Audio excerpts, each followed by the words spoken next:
Are you considering using a very old system with a very expensive graphics card? We've done one such combination in the past on the channel, and it was let's just say, not really feasible. For most of you, it was like a dual core, I think, that we tested. In this case, though, a bit more reasonable. Still, though, a far-fetched idea to many people. Pairing an 8 to 9-year-old platform. This is an FX 8320E, a Gigabyte 990FX motherboard, and 16 gigs of DDR3 with one of the most expensive consumer-grade graphics cards you can buy, an NVIDIA RTX 2080 Ti. Might not make much sense on paper, let's be honest, but how well can a system like this perform in some of today's modern games? We're going to find all that out in this video. The Be Quiet PureBase 500 is a serious compact mid-tower contender. It packs enough space for a 360mm AIO, full-size ATX motherboard, and extended graphics card, along with a 140mm bracket at the rear. It comes with interchangeable top covers for either airflow or silence. You can snag it in white, black, and metallic gray. Large power supplies welcome, nearly an inch of cable management space behind the motherboard tray. Whew, I could go on. Check it out via the link below. The FX 8320E was a late 32nm piledriver CPU that emphasized power efficiency at the expense of core clocks. It packed 4 modules and 2 integer clusters per module, resulting in what AMD controversially calls an 8-core CPU. And a recent class action lawsuit begs to differ. What made an FX processor both good and bad was how it shared resources. Only one FPU and one decoder shared L2 and fetch cache banks per module. It's how AMD kept costs down. Problem was, many software suites failed to utilize and optimize for such a unique approach. And for obvious reasons, the FX CPUs weren't the best at typical mathematical operations, hence the shared FPU. I could go on. It's a rocky boat.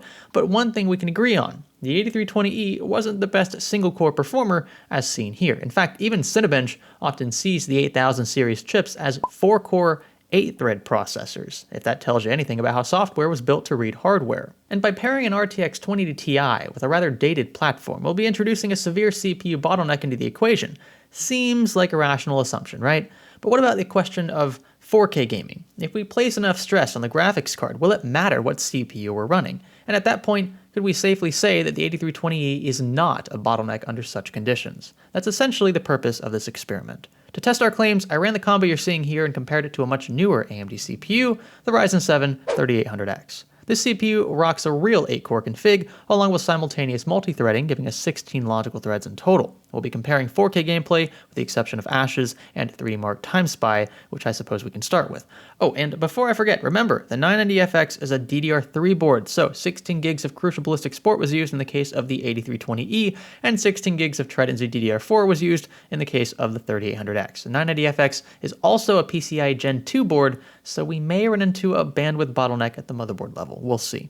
We're comparing a near best case scenario from AMD with a 9-year-old solution from the same company or thereabouts. And this is among the best that I could do, so you're kind of going to have to bear with me here. I also decided to leave both CPUs at stock to free up any confusion and allow the CPUs to boost according to thermal headroom, hence the beefy scythe cooler used for the 8320E and a H150i Pro RGB from Corsair in the case of the 3800X. And with that, 3D Mark Time Spy it is. This is one of 2 DX12 benchmarks in my testing suite today, and although highly synthetic, trends here tend to scale across modern titles as well. We see a slight graphics score cut between the platforms, likely the result of PCIe 2 in place of 4.0 for our X570 board. We also see a huge CPU score cut for the 8320E, and this results in an overall score that was effectively cut in half as a result of our nearly decade-old platform. Moving on to 3D Mark Firestrike Ultra, a 4K synthetic, we see things narrow up quite a bit. Physics scores is still pretty trash by comparison, but I'm surprised the overall score fared as well as it did for the 8320E, and oddly enough, the effects of PCIe 2 were mitigated to an extent by the bump in resolution. Moving on to an actual game then, GTA 5. In 4K max settings and 4x anti-aliasing, the FX 8320E actually fared considerably better than I thought it would. Granted, we're putting a ton of stress on our graphics card here, but that was the goal, offsetting as much of the load as possible so as to reduce the leverage of the CPU, just to see how effective the 8320E could be in such a pairing. But just out of curiosity, I decided to compare runs at identical settings in 1080p as well, just to see how hard the FX platform would tank.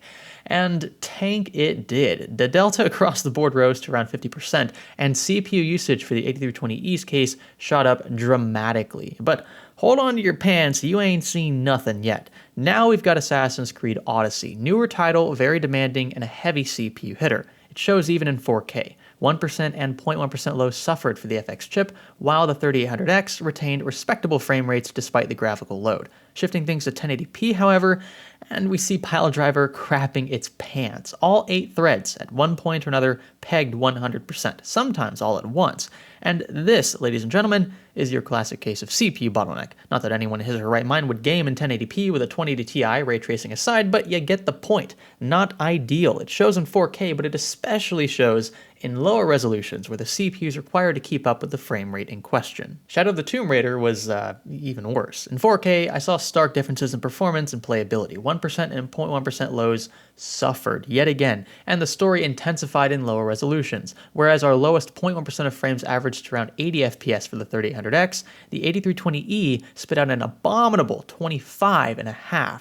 Not playable IMO, and if you're wondering why things were so bad, look at CPU usages across the board. 3800X running comfortably, and you're seeing only the first 8 threads here. The 8320E, on the other hand, choked hard, maxing out at 100% utilization across the board more times than I could count.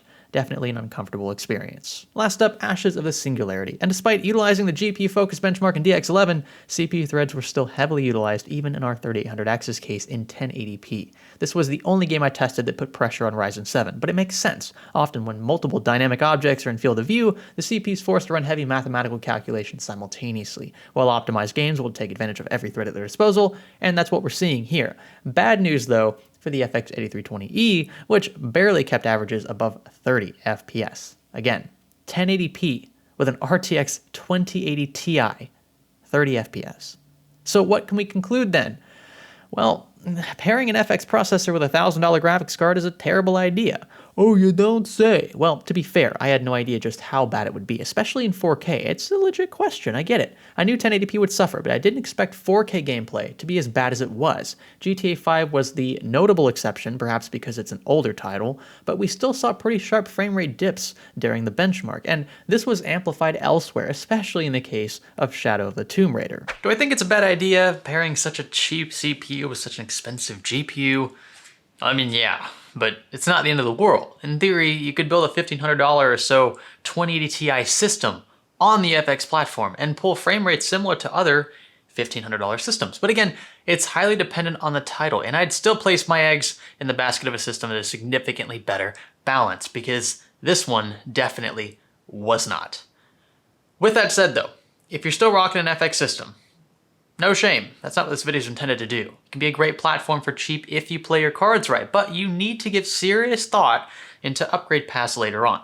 970 and 990 FX are dead ends, essentially. You're still on DDR3 for Pete's sake, and with Ryzen as affordable as it is, you're gonna struggle to part out with any real money. My advice, if and when you can afford a platform swap, do it. If you have somebody offer decent money for an FX platform, do it. Even if it means making the jump to Ryzen 5 instead of something overkill in the context of gaming like Ryzen 7 or Ryzen 9. At least you'll have a system with PCIe Gen 3 or 4 that's significantly smaller, bottleneck in your CPU's case, and a motherboard with M.2 support, DDR4 support, potentially better power delivery, lower power draw overall, and the list goes on, right? A quieter system overall.